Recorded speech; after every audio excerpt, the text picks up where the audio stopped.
Hello tout le monde.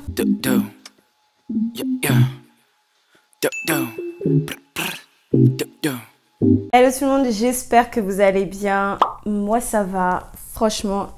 Même si la semaine dernière j'étais un peu patraque, mais rien de grave, ça va quand même bien cette semaine. Aujourd'hui, comme vous l'avez vu dans le titre de la vidéo, ça va être une vidéo spéciale sur mes favorites du mois d'avril. J'aime bien beaucoup ce format, en fait, ça me permet de vous montrer des plantes à la maison. Et comme tous les mois, j'ai un peu mes préférés par rapport à d'autres. Du coup, je voulais partager ça avec vous dans cette vidéo. Dans cette vidéo, je vais vous présenter 5 plantes plus une. La plus une parce que c'est une nouvelle plante que j'ai depuis quelques semaines, quelques jours en fait. Voilà, on va compter en jours que j'ai depuis quelques jours et que j'aime énormément. Voilà, franchement, je pense que cette plante-là va découler sur toute une autre série de plantes que j'ai déjà. Voilà. J'ai déjà les plantes, mais vous verrez, vous allez vite comprendre de quoi il s'agit. On va commencer tout de suite avec la première plante. La première plante dont j'ai envie de vous présenter, c'est une alocasia. Il s'agit de l'alocasia platinum. La voici.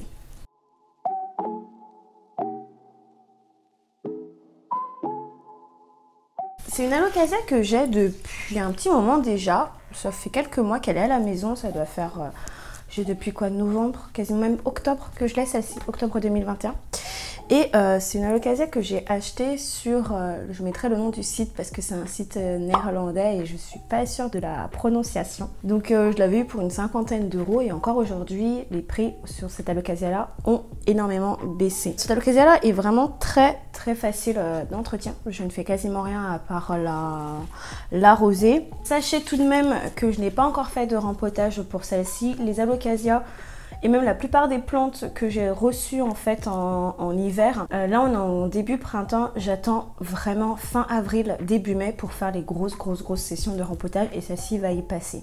Donc surtout que là j'ai vu qu'elle m'a fait, j'adore quand elles font ça les alocasias, elle m'a fait une nouvelle feuille, sans feuille, c'est ok.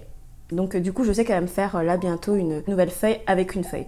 Ma Stingray, ma défunte Stingray que j'ai perdue la semaine dernière m'avait déjà fait ça aussi et puis après elle était très bien repartie, mais j'ai pas de gros soucis en fait avec elle, tout simplement parce que je vois que les feuilles me sont de plus en plus grosses. Et puis regardez là, juste ici, elle m'a fait une petite variégation. Et comme je vous disais, elle me fait des feuilles de plus en plus grosses. Ça, c'est la dernière feuille qu'elle m'a sortie. Donc ça, vous voyez, c'est vraiment la première. Et l'avant-dernière, avant celle-là, et c'était... Ah non, c'était celle-ci. Voilà, ouais, c'est celle-ci. Donc ça, c'est l'avant-dernière feuille. Et ça, c'est la dernière. Ce que j'aime aussi avec cette plante-là, cette alocasia-là, c'est ce côté, voilà, texture très dure, très marquée.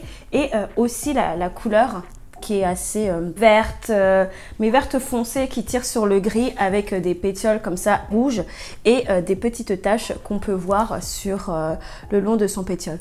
C'est une plante que j'aime énormément. En termes d'entretien, comme je vous l'ai dit, moi je l'arrose uniquement quand le pot est léger. C'est tout ce que je fais. Une fois par mois, elle prend sa douche et je l'arrose à fond. Et puis après, le reste du temps, elle est derrière la baie vitrée. Et puis voilà, je fais pas grand chose avec celle-ci et ça fonctionne très bien. Donc, l'alocasia platinum. On va rester dans les alocasias. Je pense que j'aurais pu faire une spéciale alocasia. Surtout que ça fait très longtemps que je vous ai pas parlé d'alocasia sur ma chaîne. Alors que vous savez que les alocasias, c'est mes plantes favorites, celles que j'adore. Donc on va rattraper un peu le coche. Et je vais vous montrer une deuxième alocasia qui, elle, c'est vraiment un coup de cœur. Mais depuis plusieurs mois en fait. C'est vraiment une plante que j'aime énormément. Il s'agit de l'alocasia reginae.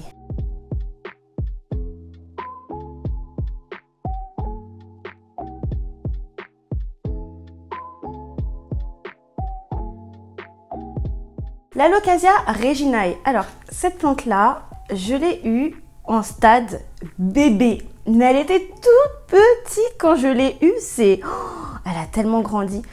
Je l'avais eue sur Nelumborg Garden. Ils avaient fait un deal. Je l'avais pas payé très cher. Hein. Je crois que je l'avais payé pour 10 euros, 15 euros, un truc comme ça. Mais elle était vraiment C'était un petit truc, un plug, vous savez. Ça, c'est l'une des dernières survivantes, des dernières feuilles pour vous montrer. Elle, je ne l'ai pas non plus... Ça fait un petit moment que je l'ai. Hein. Pareil, hein, aux alentours de novembre-octobre, j'ai eu cette plante-là. Je ne l'ai pas rempotée. Comme la platinum, je vais attendre un peu avant de faire son rempotage. C'est une plante qui, regardez, elle vous fait pas penser à des ailes de dragon? Franchement, très marqué autour de ses feuilles. Mais ce que j'aime énormément avec cette alocasia là, c'est le revers de ses feuilles. Regardez ça. Un revers comme ça, très rouge, très marqué. On voit vraiment les nervures à l'arrière. Je trouve ça trop beau. Et comme la platinum, vous voyez que c'est gris. Et c'est des feuilles qui sont dures. Comme des écailles de dragon. Alors oui, c'est assez... Je vais pas dire bête ce que je vais dire, mais vous avez compris ce que je voulais dire. Parce que les dragons n'existent pas, donc on ne sait pas à quoi ressemblent leurs écailles. Blague à part. Et donc les pétioles, pareil. Donc là, vous voyez, c'est vraiment très contrasté. Il y a 3 couleurs sur cette plante-là que j'aime beaucoup. Le fait que, voilà, les feuilles sont grises, l'arrière est rouge et des pétioles qui sont très verts avec marqué des petits points de couleur rouge. Après, en termes d'entretien, pareil, c'est une plante simple. Bon, celle-ci, elle est en vitrine. Donc, c'est aussi l'une des raisons pour laquelle elle a poussé vraiment de manière phénoménale. Les alocasias et les vitrines, je peux vous dire que ça fait un combo exceptionnel. Les alocasias aiment énormément les vitrines. Je vois toutes mes alocasias qui sont en vitrine. Elles explosent. Je vous montrerai encore une autre alocasia là juste après.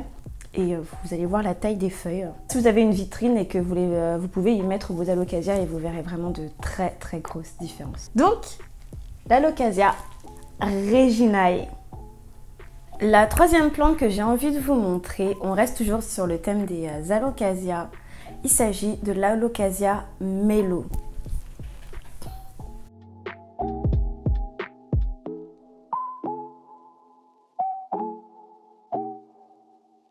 L'alocasia Mellow, on reste toujours sur les alocasias avec une texture très rugueuse et des feuilles qui sont vraiment marquées, exceptionnelles. Alors, la Mellow, elle, ça fait un petit moment que je l'ai déjà. Je crois que je l'ai depuis septembre. C'est une plante que j'aime beaucoup. Pourquoi je vous ai dit tout à l'heure que les alocasias et les vitrines, c'était vraiment le combo limite... le combo ultime. Parce que je vais vous montrer avec la Mellow. Donc ça, c'est l'une des dernières feuilles qui me reste de quand je l'ai reçue. C'était pas une feuille très grande comme vous pouvez le voir. Après, elle m'a fait cette feuille là, qui est un peu plus grande quand même. Et la dernière. Mais cette feuille là est pas le double, mais on voit quand même qu'il y a une forte différence entre les deux. Et je suis fan de cette plante là, de par sa texture qui est particulière. On va rester dans le thème des écailles de dragon. Mais voilà, ce sont des feuilles rugueuses, marquées. Ce côté couleur vert foncé qui tire sur le gris. Et puis, enfin même quoi. Vous avez déjà vu des plantes comme ça avec une texture aussi marquée? On va pas parler des variegations, mais que ce soit un peu dans n'importe quel type de plante, enfin famille de plantes, cette alocasia là, je la trouve particulière. Voilà, vraiment, elle sort du lot. C'est autant par exemple celle-ci, voilà, j'aime beaucoup mon Gloriosum, hein, avec le côté forme de cœur et les nervures blanches, mais elle reste quand même dans la même catégorie que derrière vous avez mon Alocasia Regal Shield qui est aussi en forme de cœur et qui est verte. Ça, c'est une feuille qui est dure. Donc voilà, je voulais vous la présenter. Là, en plus de ça, elle est en train de me faire une nouvelle feuille et toujours en termes d'arrosage, j'arrose uniquement quand le pot est léger. On switch et on va totalement passer à une autre famille de plantes avec un Anthurium. C'est l'Anthurium dont je parle énormément sur Instagram ces dernières semaines. Il s'agit de mon Anthurium Crystallinum Silver Blush.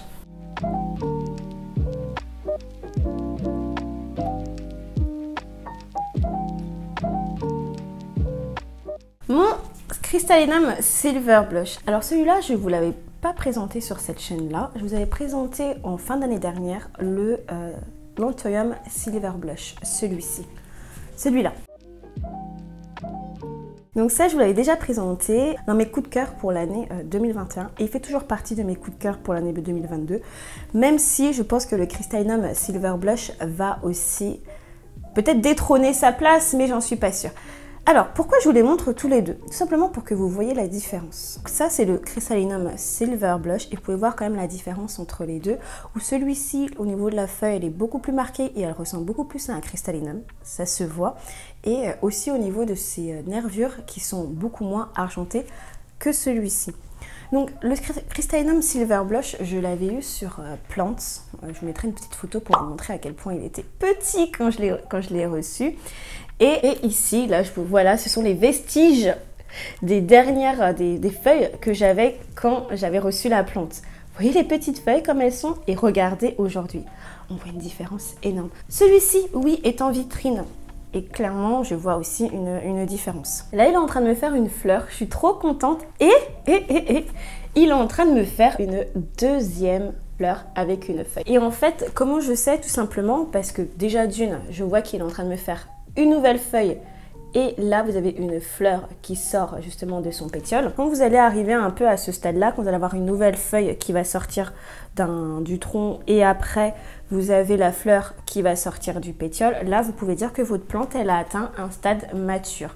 Et je suis hyper étonnée qu'elle est en train de me faire deux fleurs en même temps. Je ne sais pas ce qui se passe. Mais cette plante-là, vous savez, je l'ai depuis novembre. Novembre, décembre, janvier, février, mars, avril. Ça fait 6 mois que je l'ai à la maison. C'est l'une des plantes qui a vraiment évolué le plus rapidement chez moi. Mais vraiment. Parce que là, je vous le dis, elle est en train de me faire une deuxième fleur. Et peut-être que je vais pouvoir essayer de lui faire ses propres enfants. On sait pas quand.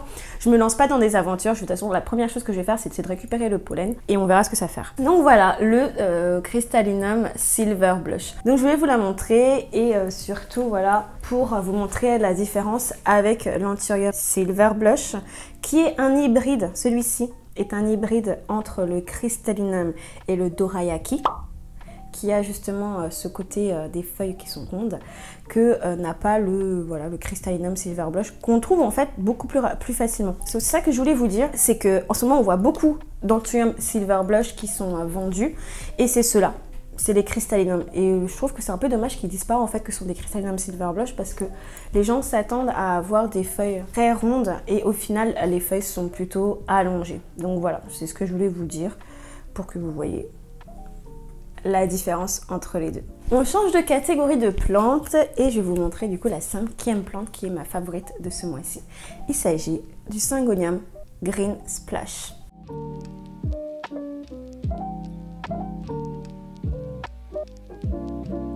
Le Syngonium Green Splash que j'ai depuis très peu de temps, mais vraiment. Celui-ci, je l'ai eu sur Plants pour pas très cher, hein. Je crois que je l'avais eu pour 30 € ou un peu moins. Parce qu'en fait, au début du mois, ils faisaient des promotions sur leurs plantes, allant quasiment du 50%, voire ouais, c'est à peu près 50% sur les plantes. Et le dernier jour de leur semaine de promotion, ils ont fait une grosse razzia sur les plantes dites rares. Il y avait des McDowell pour même pas 90 €, le Gloriosum pour 40 €, c'était des Gloriosum L. Et du coup, moi j'en ai profité pour prendre le Green Splash. Sachant que j'avais un peu hésité au début. D'ailleurs, merci à Charazade si tu passes par là. Où je lui avais demandé quelle était vraiment la différence entre le Green Splash et le Morito. Voilà, parce que je me suis dit, bah, j'ai pas envie de spécialement avoir les deux fois la même plante. Mais effectivement, on voit la différence avec le Morito. Le Morito a les feuilles beaucoup plus allongées. Et en termes aussi de variegation, ce n'est pas la même chose. On voit bien que les taches sont un peu plus éclaboussées que sur le Morito. Mais la vraie différence, c'est au niveau des feuilles. Les feuilles sont vraiment pas du tout pareilles. Le Morito est beaucoup plus allongé, les feuilles sont beaucoup plus grosses, alors que sur le Green Splash, les feuilles sont beaucoup plus petites. Et en plus de ça, ici, là, sur cette feuille-là, on voit un dégradé, une nuance de rose que j'aime beaucoup. Je trouve que ça apporte un petit cachet en fait à cette plante. Donc voilà, je voulais vous présenter le Green Splash. La dernière plante dont je vais vous parler, il s'agit d'un gros coup de cœur. Et c'est surtout une plante que j'attendais depuis très longtemps. En fait, j'ai attendu clairement que les prix baissent avant de m'offrir cette plante-là. Je ne vais pas faire plus de cachotterie, il s'agit d'une Maranta. Il s'agit de la Maranta Lemon Lime. Donc, la voici. Très simple, très jolie. Sachez que oui, comme je vous l'ai dit, j'ai attendu longtemps avant de me la prendre parce que je trouvais que les prix étaient quand même assez élevés quand la plante est sortie. Mais je me suis dit, au bout d'un moment, les prix vont baisser. Et quand les prix allaient baisser, c'est là que j'allais faire la razzia de toutes les Maranta. C'est ce que j'ai fait. Donc là, je vous présente la Maranta Lemon Lime. Je pense que dans une autre vidéo, je vous présenterai les autres que j'ai. Et à ce jour, j'en ai 1, 2, 3... 4, 5, 6. J'en ai 6. Voilà, j'en ai 6. Et je trouve qu'en fait, les Maranta sont des plantes très faciles d'entretien. La première Maranta que j'avais, c'était la Maranta Kerschovana. Après, j'ai eu la Maranta Leconora Fascinator, celle-ci. Donc là, vous avez ma Maranta Leconora Fascinator que j'avais achetée à Pour Tous il y a 1 an déjà maintenant. Un peu plus même. Sur, je l'avais trouvée pas chère, hein, 5 €. Elle n'est pas aussi fournie. Elle ressemblait quasiment à celle-ci. Hein.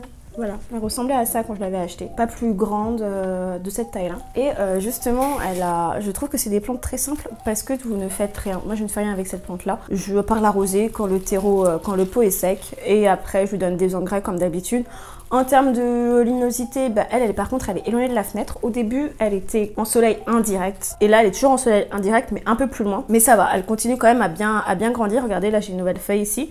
Une autre ici. Même si je trouve que les feuilles commencent à devenir un peu plus petites, donc je crois que je vais quand même la rapprocher de la lumière.